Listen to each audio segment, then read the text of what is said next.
अस्सलामुअलैकुम। वीरा food secret में आप सबका वेलकम है। उम्मीद है आप सब खैर खैरियत से होंगे और अपने घरों में खुश होंगे। तो जी इससे पहले कि आम का सीज़न ख़त्म हो जाए और आम चले जाएं, तो मैंने सोचा आपके लिए क्यों ना एक झटपट आम के मुरब्बे की रेसिपी लेके आऊँ, जो कि हमारी नानियाँ दादियाँ बनाती थी और बना के माशाल्लाह से पूरे साल के लिए उसको महफूज करके रख लेती थी। तो इसके लिए जी हमने सबसे पहले अपने आम लिए हैं, हाफ़ केजी के करीब थे। उनको मैंने छील के जिस शेप में आपको पसंद हो उस शेप में मैंने इसको काट लिया। काटने के बाद हम अपनी कढ़ाई में इसको ऐड करेंगे और पानी डालेंगे। अपना पानी उतना होना चाहिए कि जिसमें हमारे जो हैं आम वो अच्छे से डूब जाएं। पानी आमों के ऊपर होना चाहिए, आप उसी हिसाब से डालें अपने। आप जिसने आपने बना के रखने हो आप अपने बनाएं और माशाल्लाह से फ्रीज़ कर लें। फ्रीज़ में तो आप ज़्यादा अरसे के लिए रख सकते हैं। रूम टेम्परेचर पे आप 1 महीने के लिए इसको सेव कर सकते हैं। और जी फिर अब देखें हम इसको मिक्स कर देंगे और उबालने के लिए रख देंगे इस पे ढक्कन दे के, ताकि ये इसकी स्टीम में अच्छे से पक जाएं। अब देखें जी हमने इसमें 1 टेबल स्पून के करीब मैंने सिरका इसमें ऐड किया है। इससे क्या होगा जी, हमारे जो आम हैं उनकी जो कलर है तो वो बहुत अच्छा आएगा।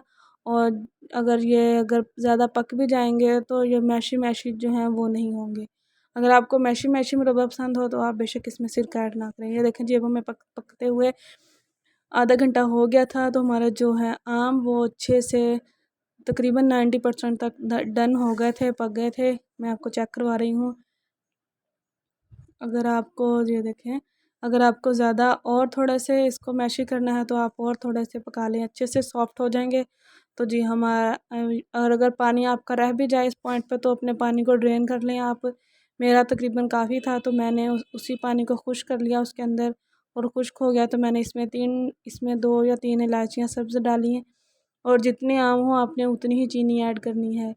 हाफ़ केजी के करीब आम थे तो मैंने इसमें हाफ़ केजी यानी कि 2 कप ऐड किए थे। 1 कप जो है वो स्किप हो गया था, तो जी मैंने 2 कप इसमें चीनी ऐड की। चीनी अब जो हमारी आँच है वो बिल्कुल हल्की होनी चाहिए इस पॉइंट पे, ताकि चीनी जो है वो अच्छे से मेल्ट हो जाए।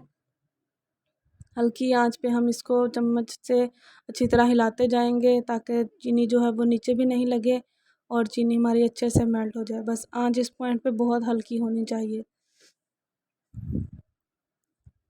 और जी अगर आपको वीडियो पसंद आ रही है तो जी मेरे चैनल को लाइक कर दें, मेरी वीडियो को लाइक कर दें। और अगर मेरे चैनल पर नए हैं तो जी मेरे चैनल को सब्सक्राइब करते जाएं और अपने फ्रेंड्स और फैमिली से लाजमी शेयर किया करें।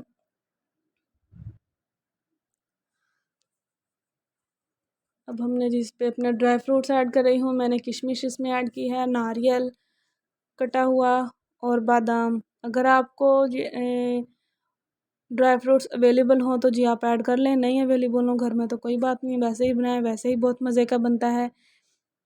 इससे ये होगा कि एक जो हमारी लुक है वो अच्छी आएगी और देखने में भी अच्छा लगेगा और फिर खाने को खुद ब खुद दिल करेगा। जो नहीं भी खाते हैं वो लाजमी खाएंगे। तो जी हमारी जो चीनी है वो तकरीबन अच्छे से हल हो गई है, उसने पानी छोड़ दिया है, अच्छे से पानी छोड़ दिया है चीनी ने हमारी ने। तो जी हम अगर आप इस पॉइंट पे देखें कि आपके आम अभी अच्छी तरह से नहीं पके हैं यानी कि सॉफ़्ट नहीं हुए हैं, तो आप ढककर हल्की आंच पे पका लें कि हमारे आम जो हैं वो अच्छे से सॉफ़्ट हो जाएं और हमारी जो शीरनी है वो भी अच्छे से रेडी हो जाए। तो जी हमारे जो आम हैं वो माशाल्लाह से पहले ही गले हुए थे, अच्छे से पके हुए थे। तो हमने जी इस पॉइंट पे बस अपनी चीनी मेल्ट होने का इंतज़ार किया है, और जब मेल्ट हो गई तो हमने तेज़ आंच करके माशाल्लाह से उसकी एक तार की शीरनी तैयार कर लेंगे। शीरनी एक तार की तैयार करने का मकसद ये होता है कि इसमें जो पानी है वो बिल्कुल ख़त्म हो जाता है। सिर्फ माशाल्लाह से जो हमने शुगर ऐड की है वही शुगर इसमें होगी। तो उसको फिर हम फ्रीज़ करेंगे या अपने रूम टेम्परेचर पे भी रखेंगे तो वह महफूज रहेंगे, ख़राब नहीं होंगे। तो जी वीडियो को लाइक कर दें और जो मेरे चैनल पर नए हैं वो सब्सक्राइब कर दें, ताकि मैं आपके लिए ऐसी ही नई नई वीडियो लेके आती रहूं।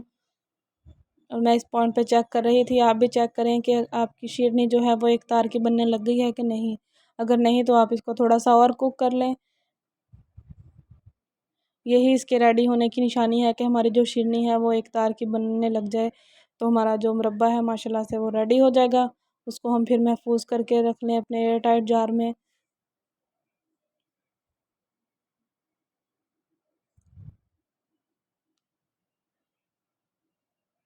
वीडियो स्किप ना करें, पूरी देखें, आपको फिर समझ नहीं आएगी इंशाल्लाह। बहुत अच्छे से पॉइंट बाय पॉइंट मैं समझा रही हूँ।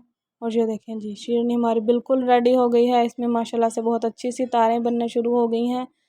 ये देखें, एक तार की शेरनी हमारी तैयार हो गई है। और अब जी हम अपनी फ्लेम ऑफ कर देंगे और हमारा जो मुरब्बा है वो माशाल्लाह से बिल्कुल तैयार है। तो आप इसको एयर टाइट जार में महफूज कर लें और जी इंजॉय करें। ये है फाइनल लुक।